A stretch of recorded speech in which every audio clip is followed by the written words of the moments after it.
செல்கின்ற நேரத்திலும் திரும்ப வீடு வருகின்ற நேரங்களிலும் அதிக எண்ணிக்கையில் மகளிர் மட்டும் பயணிக்கக்கூடிய பேருந்துகளை எல்லாம் இயங்க செய்தார் என்று சொன்னால் அதுதாங்க புரட்சித் தலைவர் பொன்மனச்செம்மல் எம்ஜிஆர் அவர்கள்.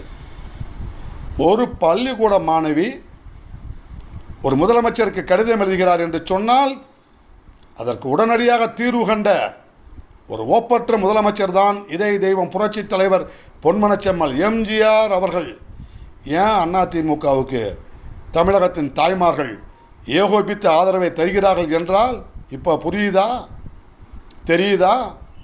அனைத்து இந்திய அண்ணா திராவிட முன்னேற்றக் கழகம் தமிழக தாய்மார்களுக்கான இயக்கம் என்பதை நாம் மறந்துவிட வேண்டாம்.